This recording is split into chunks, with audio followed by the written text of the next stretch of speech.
नमस्कार, your money में आपका स्वागत है। मैं हूं कविता थपलियाल। आज हमारा फोकस है इंश्योरेंस पर और सवालों के जवाब देंगे पॉलिसीबाजार.com के को-फाउंडर और सीईओ यशीश थैया। यशीश, आपका स्वागत है। शुरुआत करते हैं सवाल जवाब के सिलसिले के साथ। हमारे पहले दर्शक सैमसन हमारे साथ फोन लाइन पर जुड़े हुए हैं। नमस्कार, अपना सवाल पूछिए। Hello, good evening madam. Good evening. And good evening sir. Hello sir. Sir, good evening. Good evening. Good evening. Good evening. Madam, accept my compliments for such a great show, first of all. Thank you. Madam, I needed an online term insurance for 25 years for and sum assured 20 lakhs. So my question is it good to buy a permanent disability rider along with this policy? Also, do we have to give a medical test? Kindly suggest me a good company which has good claim ratio. And my second question is, my wife has a Jeevan Tarang policy for an annual premium of 10,000 rupees. ठीक है। For 10 years. Till date we have paid for 6 years. Is it good to quit this policy and buy another policy? ठीक है, तो सबसे पहले आपका जो term cover का सवाल है उसको लेते हैं। आपकी आय कितनी है, आप बता सकते हैं आप कितना कमाते हैं? Approximately 4.5 lakhs per year. 4.5 lakhs per year। ठीक है, तो यशीश, सबसे पहले इनके टर्म कवर की हम बात करते हैं। क्या सजेस्ट करेंगे आप इन्हें, और साथ ही ये मेडिकल टेस्ट के बारे में भी जानना चाहते हैं कि टर्म कवर लेते वक्त वो होता है या नहीं। तो ये समझाइए सबसे पहले कि कितने का टर्म कवर लें तो मेडिकल टेस्ट यहाँ पे अनिवार्य होता है। देखिए, आज के दिन में जो कंपनीज हैं, Aegon, Reliance, Kotak, Aviva, HDFC, ICICI, इन सब में 50 लाख रुपए तक ज़्यादातर आपको मेडिकल की ज़रूरत नहीं पड़ती है। 50 लाख रुपए सम एश्योर्ड तक। तो इसलिए आपको आराम से 20 लाख, अगर आप चाहेंगे 40-45 लाख रुपए का भी कवर आपको बहुत आराम से मिल सकता है बिना मेडिकल्स के। जहाँ तक कंपनी का नाम आया, मैंने काफ़ी सारी कंपनीज के नाम बताए हैं, इनमें से आप कोई भी चुन सकते हैं। जहाँ तक आपने सवाल पूछा स्पेसिफिकली परमानेंट डिसेबिलिटी राइडर का, मेरे ख्याल से डिसेबिलिटी राइडर लेना बहुत ज़रूरी है।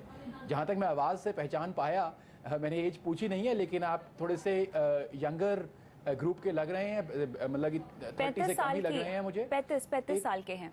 हाँ, 35 साल की एज है। एक स्टैटिस्टिक जाननी बहुत ज़रूरी है कि majority deaths of male between 25 to 45 years accident की वजह से होते हैं, या डिसेबिलिटीज़। तो इसलिए डिसेबिलिटीज़ बहुत ज़्यादा हो जाती हैं, और पर्सनल एक्सीडेंट राइडर जिसको कहते हैं, जो कि एसेंशियली आपकी disabilities both temporary and permanent disabilities cover करता है, पार्शियल और टोटल डिसेबिलिटीज़ कवर करता है।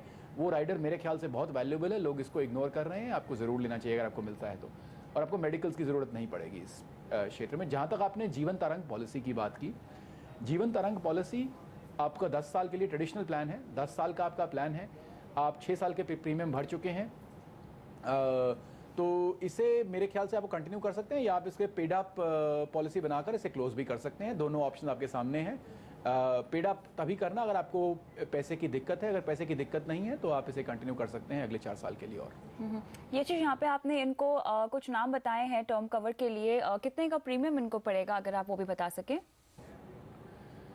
इन्हें देखिए जी, एक थंब रूल है आज के दिन में मार्केट में कि आपको हर 10 लाख रुपए के प्रीमियम पे तकरीबन 1,000 रुपया साल का लगता है अप्रॉक्सीमेटली इस एज ग्रुप में।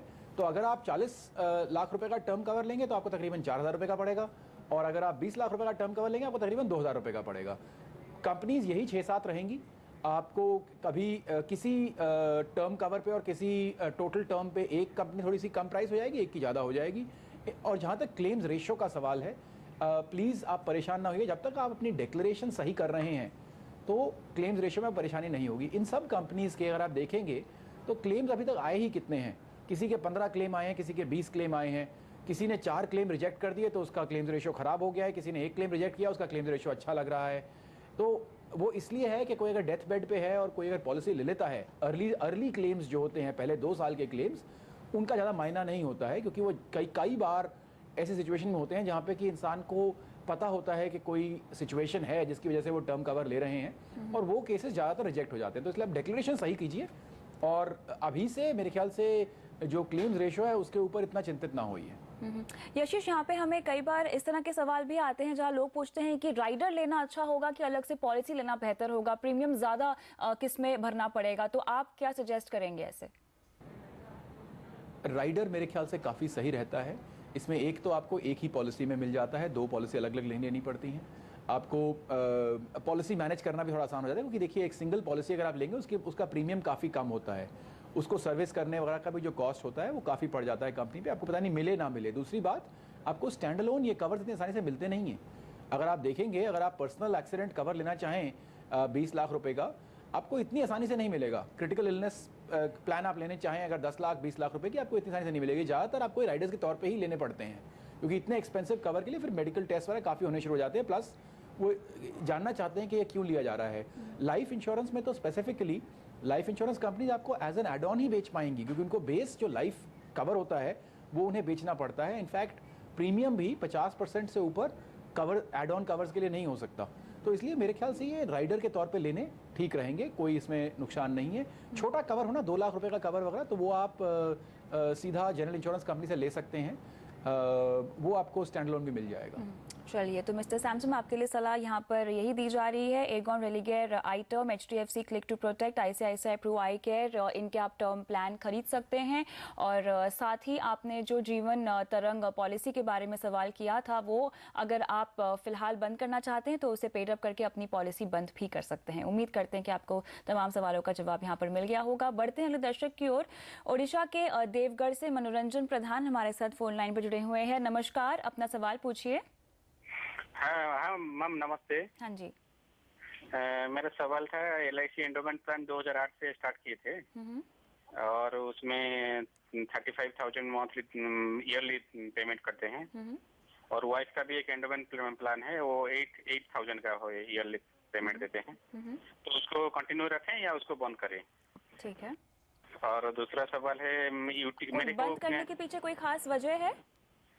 नहीं, ऐसी खास वजह नहीं, इससे अलग म्यूचुअल फंड में इन्वेस्ट करेंगे और कुछ में इन्वेस्ट करें तो कुछ ज्यादा रिटर्न मिलेगा, इसी हिसाब से फोन पूछ रहे थे। ओके, चलिए यशीश, सबसे पहले तो LIC का जो इन्होंने एंडाउमेंट प्लान लिया हुआ है उसके बारे में जानना चाहेंगे, क्या सलाह देंगे आप? अगर इनका सिर्फ रिटर्न्स की तरफ ध्यान है तो कैंसिल करने में तो बहुत नुकसान होगा। कैंसिल करने में आपको तकरीबन 30% जो आपने पे अप किया है पहले साल का प्रीमियम नहीं इंक्लूड करने के बाद, सपोज आपने 4 साल दिया है तो सिर्फ पिछले 3 साल का प्रीमियम का 30% वही मिलता है, तो बहुत नुकसान हो जाता है।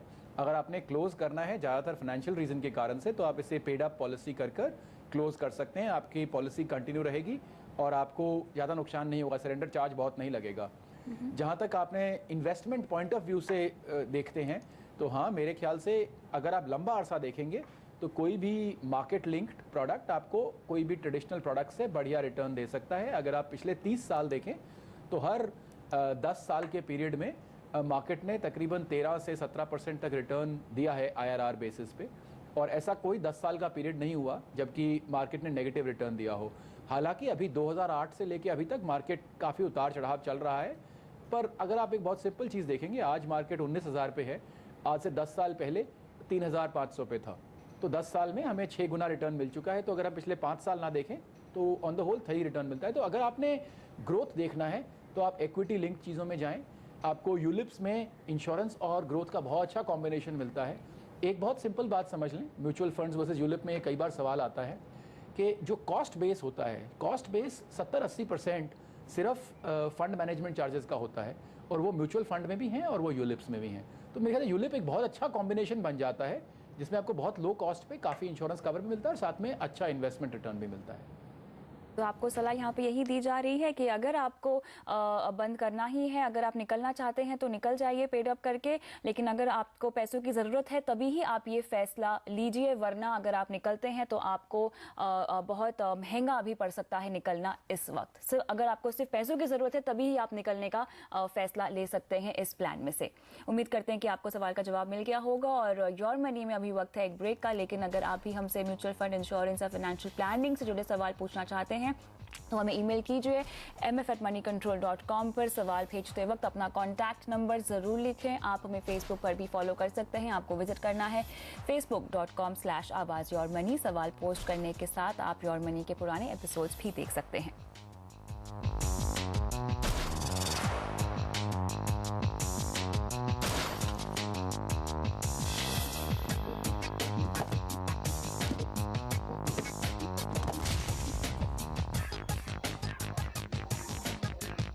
योर मनी में आपका फिर से स्वागत है। आज हमारा फोकस है इंश्योरेंस पर और सवालों के जवाब दे रहे हैं यशीश धैया। बढ़ते हैं अगले दर्शक की ओर। रांची से सौरभ आनंद हमारे साथ फोन लाइन पर जुड़े हुए हैं। नमस्कार, अपना सवाल पूछें। जी नमस्कार मैम। हाँ मैं जी। ये जानना चाहता हूँ कि मैंने जो पॉलिसी ले रखी है, जिसका मैंने जिक्र किया है, तो चूंकि उसमें ज्यादा रिटर्न अभी तक नहीं दिखाई दे रहा है, तो उसमें क्या बने रहना उचित है या उसको स्विच कर किसी म्यूचुअल फंड में इन्वेस्ट कर दूं?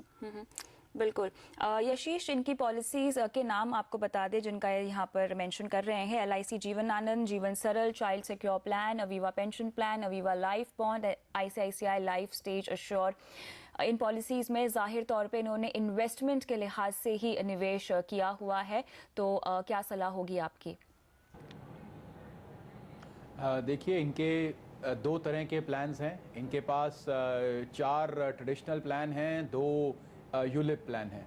इन्होंने अपने जो पहले रिक्वायरमेंट था उसमें ये भी भेजा था कि इनका कुछ टारगेट्स हैं। इनका एक टारगेट है एक बच्चे की पढ़ाई के लिए तकरीबन 16 साल में 40 लाख रुपए के करीब इकट्ठा करना और फिर अपने रिटायरमेंट के लिए तकरीबन 70 लाख रुपए इकट्ठा करना। तो जहाँ तक मुझे दिखता है, इन्हें ये यूलिप प्लान्स जो सरेंडर चार्जेस हैं इस समय इनके यूलिप प्लान्स पे लोएस्ट हैं। तो अगर इन्हें फाइनेंशियल रीजन से एग्जिट करना हो तो इन्हें यूलिप एग्जिट करने में फिर भी ठीक है।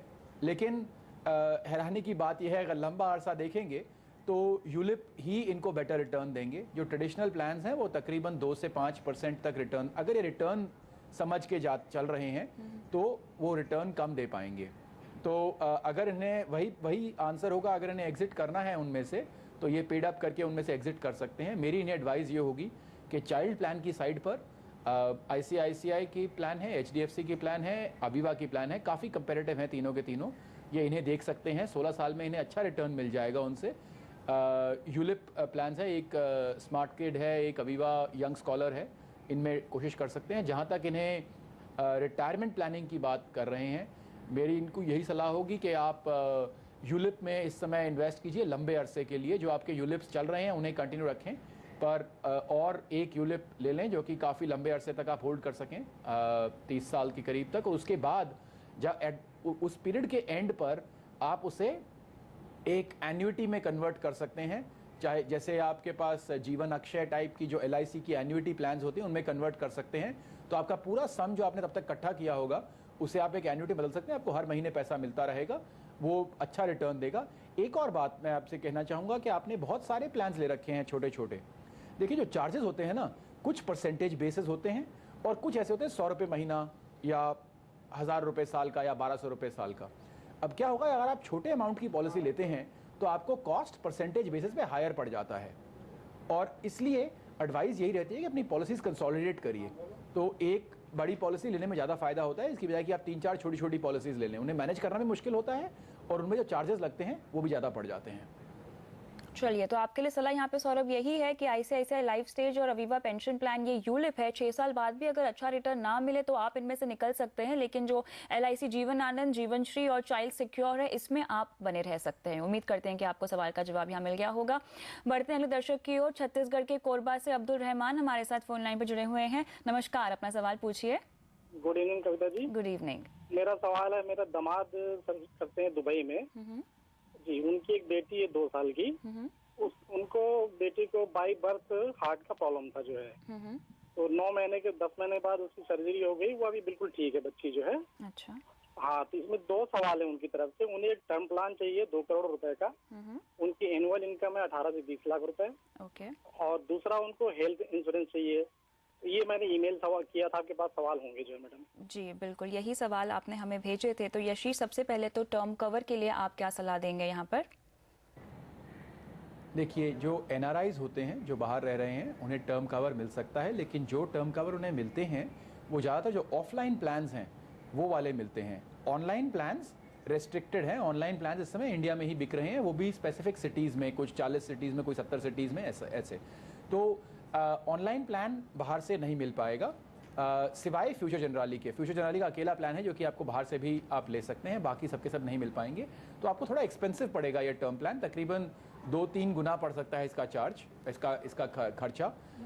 आप अगर 2 करोड़ रुपए का टर्म कवर देख रहे हैं तो तकरीबन 60,000 रुपए के करीब का पड़ेगा ये प्लान।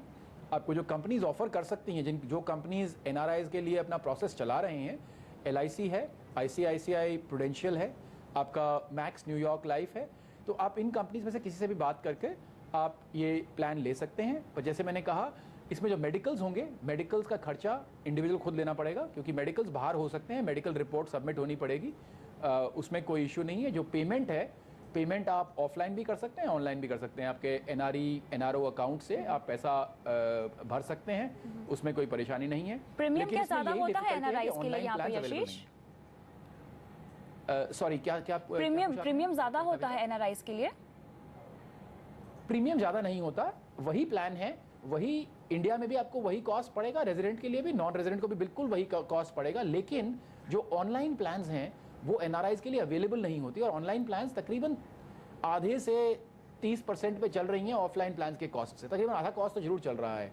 तो अगर आपको ऑफलाइन प्लान 20,000 रुपए की मिलती है तो ऑनलाइन प्लान 10,000 रुपए की मिलती है। इनके केस में इनको ऑनलाइन प्लान शायद 25,000 रुपए की मिल जाए, 2 करोड़ रुपए का कवर, पर ऑफलाइन प्लान 60,000 रुपए के करीब का मिलेगा। तो ऑफलाइन प्लान्स महंगी हैं क्योंकि वो पुराने टेबल्स पे बेस्ड हैं, जबकि ऑनलाइन प्लान सस्ते हैं। तो ऑनलाइन प्लान्स अवेलेबल नहीं है बाहर। चलिए, तो यहाँ पर जहाँ तक टर्म कवर का सवाल है, तो LIC, ICICI प्रूडेंशियल और मैक्स लाइफ या कोटक से आप टर्म प्लान ले सकते हैं। लेकिन यशीश, एक हेल्थ कवर का भी इनका सवाल है, तो उसके लिए आप क्या इनको सजेस्ट करेंगे? इंडिविजुअल लें या ये फैमिली फ्लोटर लें? किस तरह का हेल्थ कवर लेना चाहिए? नहीं, इनकी बेटी को स्पेशल प्रॉब्लम है, तो स्पेशल उनकी सिचुएशन है, तो इन्हें इंडिविजुअल कवर उसके लिए ज़रूर लेना चाहिए।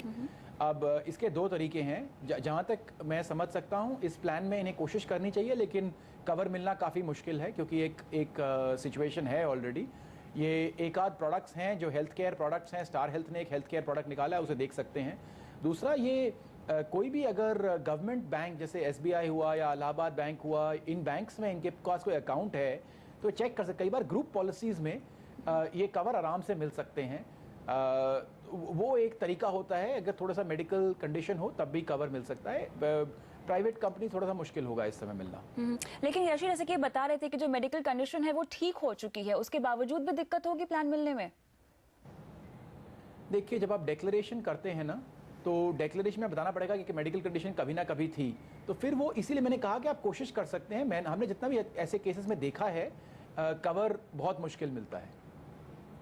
चलिए, तो जहाँ तक हेल्थ कवर की बात है, यहाँ पर आपको किसी सरकारी कंपनी से बात करने की सलाह दी जा रही है, तो उम्मीद करते हैं कि आपको अपने सवाल का जवाब यहाँ मिल गया होगा।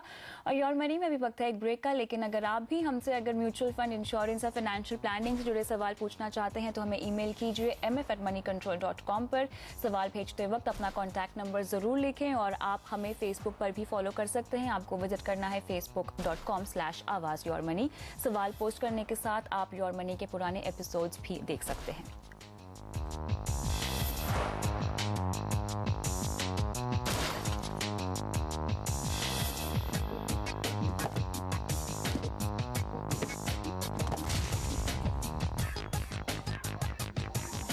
योर मनी में आज हमारा फोकस है इंश्योरेंस पर, और सवालों के जवाब दे रहे हैं यशीश थैया। बढ़ते हैं अगले दर्शक की ओर। यहाँ पर ब्रेविल डिसिल्वा हमारे साथ फोन लाइन पर जुड़े हुए हैं। नमस्कार, सवाल पूछिए। नमस्कार, मेरा सवाल ये है कि मैंने एक हैप्पी फैमिली फ्लोटर प्लान लिया है ओरिएंटल हेल्थ इंश्योरेंस का, और इसका कवरेज है 6 लाख रुपीज, और इसमें मेरी वाइफ और मेरा बच्चा कवर्ड है। तो मैं फिलहाल मतलब ये जानना चाहता हूँ कि क्या ये कवरेज सफिशिएंट है, और सेकंड चीज ये है कि मैं इसको मतलब कवरेज बढ़ाना चाहता हूँ।